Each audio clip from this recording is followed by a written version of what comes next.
Burt Folsom is here, the Hillsdale College Distinguished Fellow, best-selling writer and historian. Burt, first off on that and the fact that Hassett would sign up to at least being an advisor, an economic advisor to the campaign. What do you make of that? Well, I think that it suggests that President Trump may actually run again for president. It's too early to tell, but he certainly had a successful presidency on the economic side in that his corporate tax cut from 35 to 21% did stimulate a lot of entrepreneurship and economic development. And we had a lot of people go off food stamps. We had a lot of jobs that were created. So in many ways, it was a successful presidency. You know, we're a year in almost to the Biden presidency. His poll numbers look pretty bad. In fact, his approval level at an all-time low. Now, you've always reminded me that oftentimes where a president stands going into his second year doesn't necessarily jive with where he'll be a few years later. But what do you make of where he is now? Well, that's a good point. President Clinton started at the end of 2 years, lost 50-some seats in the midterm elections, House seats. He was doing very poorly. He had a tax hike and he had a failed health care plan, but then he reversed course. He began cutting taxes and he had the welfare reform that took a lot of people off welfare, and we had budget surpluses. And so the poor start ended in a strong finish. It looks like the reverse is happening here. We have a poor start by President Biden. And of course, people are hitting him for poor leadership. But the economic policies that he's put in place are not likely to succeed. They're not likely to make people's lives better.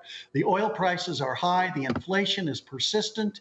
And those kinds of policies, he's not making any effort to curtail very much. So I suspect that we will have continued problems for President Biden as he proceeds in his presidency. Do you think he'll face a party challenge? I think it's likely that he will on the left. Remember, President Carter was in this position. He started, he had problems with the oil. Again, just like President Biden, he had a foreign policy problem with Iran, just as Biden has with Afghanistan. And Carter finished with very high inflation. And he had a challenge from Ted Kennedy in his party when he ran for re-election in 1980. Yes, I would expect Biden to have a challenger from probably, though, from the left, if he were to run for re-election. Normally, when a president faces an inter-party challenge, he survives that, but he doesn't survive the general election. I'm thinking of Gerald Ford trying to fend off Ronald Reagan in 1976. Yes. Or as you said, in 1980 with Carter trying to deal with Ted Kennedy. It can be problematic, can't it? They might get by and hold on to the nomination, but be damaged goods in the general election, right? Very much so. In fact, you might include George Bush, the first, with the problem he had from Pat Buchanan in the primary. Yes, when you receive because it's hard to unify the party, and when the party's not unified, it gives momentum to the other party, and it gives other voters to the other party who you think should be voting for you. Do you think, now given tomorrow's the one-year anniversary of the January 6th insurrection, does that revisit all these old issues for Donald Trump, or his loyal base is such that certainly within the Republican Party it's not as much as an issue as it could be in a general election should he run? That's a good question. I think we need to know more about January 6th. There's so much footage that has not been released.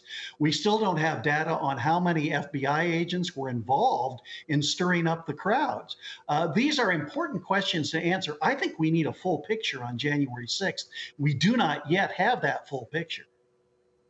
All right, but if we have proof that the president at the time was just watching this on TV and was doing very little to halt it, slow it, deal with it, how does that play out?